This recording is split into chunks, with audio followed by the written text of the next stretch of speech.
कक्षा 10 की गणित की प्रश्नावली 14.1 अध्ययन की किताब से एक प्रश्न है। प्रश्न संख्या 7 कहा गया है कि किसी एक वर्ष में एक अस्पताल में दाखिल होने वाले अस्थमा के रोगियों की आयु का बंटन नीचे दिया गया है। इन रोगियों की आयु का माध्य ज्ञात कीजिए।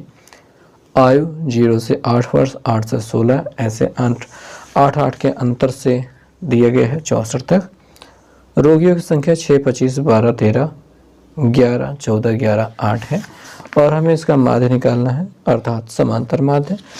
और माध्य निकालना बहुत ही आसान काम रहने वाला है। इस प्रश्न के लिए ख़ास तौर से हमें आयु और रोगियों की संख्या को क्रम से लिख लिया है और इसके बाद हमें जो लिखना चाहिए होता है वो होता है x की वैल्यू, क्योंकि रोगियों की संख्या फ्रीक्वेंसी यानी कि अपना f है। x की वैल्यू इनका माध्य मान होता है जो कि इन दोनों के योगफल यानी 8 और 0 को जोड़ने पर 8 और उसका आधा जो मिला है 4 से प्राप्त होता है। और अगला जो पद होता है वो बहुत आसानी से प्राप्त हो जाता है। देखिए यहाँ पे अंतर हर जगह 8 है। आप देखेंगे 8 का अंतर, तो यही 8 जोड़ते चले आए। तो ऐसे में आपको बार बार जोड़ करके भाग करने की आवश्यकता नहीं पड़ेगी और ये सारा काम बहुत सही रहेगा। तो 8, 4, 12, 12, 8, 20, 20, 8, 28 यहाँ पे मिल जाएगा। आप चाहे तो बीच बीच में किसी एक को चेक भी कर सकते हैं। जैसे 28 और 8 जब जोड़ेंगे तो ये 36 हो जाएगा और यहाँ पे 8 जोड़ने के बाद ये 44 हो जाएगा। 44 और 8 ये 52 हो जाएगा और 52, 8 ये हो जाएगा 60। तो सभी प्रकार से ये जो चीज़ें भी मिलनी थी मिल चुकी हैं। अब हम यहाँ पे प्रत्यक्ष विधि लगाना चाहते हैं, गुणा कर लेंगे। सीधे सीधे f और x का गुणा करेंगे, fx प्राप्त करेंगे। 4 चौके 4 छंग 24 होता है और 25 और 12 का गुणा करेंगे तो 25 दूनी ये 50, 0 हो गया, हंसी लगे 5, 25 से कम 25, 5 30, ये 300 हो गया। 12 दूनी ये 24, 240 हो रहा है और 13 से 28 का गुणा करते हैं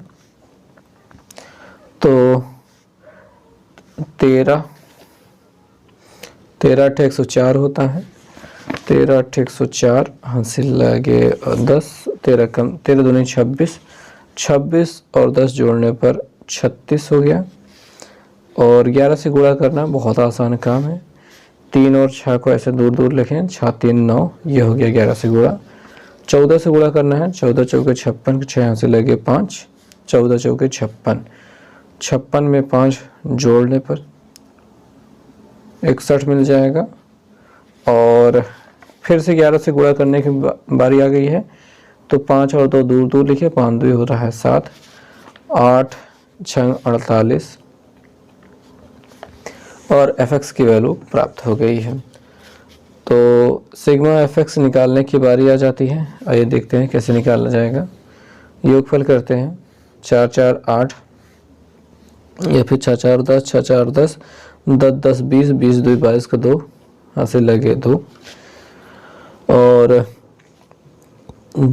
4 2 6 6 6 12, 12 9 21, 22, 22 7 29, 22 7 29, 29 8 37, 37 2 39, हासिल लगे 3 और इनका योगफल करेंगे। 3 2 5, 5 3 8, 3 11, 11 6 17, 17 5 22, 22 4 26, 26 3 29, इतना मिल गया। fx की वैल्यू निकालते हैं। यहाँ पे देखेंगे कि रोगी की कोई संख्या नहीं दी गई है तो आराम से जोड़ना पड़ेगा हमें और जोड़ते हैं। 6 5 11, 11 2 13, 13 3 16, 17 18, 18 4 22, 22 8 30, 0 हाथ से लगे 3, 3 2 5 6 7 8 9 10, मतलब इतना प्राप्त हो गया है। और ये है सिग्मा एफ का मान। अगर समांतर मान एक्स बार का मान निकालना है तो sigma F x upon sigma F लगाना है, और आपको पता चल जाएगा यहाँ पे ये सिग्मा एफ एक्स का मान रख दिया, सिग्मा एफ का मान 100, और इससे भाग करना बहुत ही आसान काम होता है। 2 अंकों पे दशमलव लगा दीजिए, यानी 29.92 कह दीजिए, बस ये आपका उत्तर हो जाएगा और इसमें आप कुछ भी नहीं करना है। तो इस प्रकार के जो प्रश्न होते हैं उनको ऐसे ही प्रत्यक्ष विधि से लगाया जा सकता है, या फिर कल्पित माध्य विधि, या फिर पद विचलन विधि की कोई भी विधि आप प्रयोग कर सकते हैं, आपको उत्तर ज़रूर मिलेगा और सही मिलेगा। यहाँ पे प्रत्यक्ष विधि में कैलकुलेशन थोड़ी बड़ी हो गई, जोड़ना बहुत ज़्यादा लंबा हो गया। इन्हीं चीज़ों को आसान करने के लिए ही कल्पित माध्य विधि और पद विचलन विधि का प्रयोग किया जाता है। उनको अपनाया जाए तो और भी आसान हो सकती हैं चीज़ें। खैर, इन चीज़ों को परे रखते हैं। उम्मीद है आपको ये पूरा प्रश्न समझ में आया होगा और ये उत्तर सही भी आ रहा है। विकल्प में जो आंसर अगर आप देखेंगे तो 29.9 दिखाई दे रहा है। इस 2 को हटा दिया गया है, और इस 2 को हटाने में कोई समस्या नहीं है। आप चाहे तो हटा सकते हैं, चाहे तो रख सकते हैं, कोई भी समस्या नहीं है। और ये आयु का औसत पूछा जा रहा था या फिर माध्य पूछा जा रहा था, तो ये जो मिला है ये 29.9 वर्ष जो होगा ये सही माध्य होगा।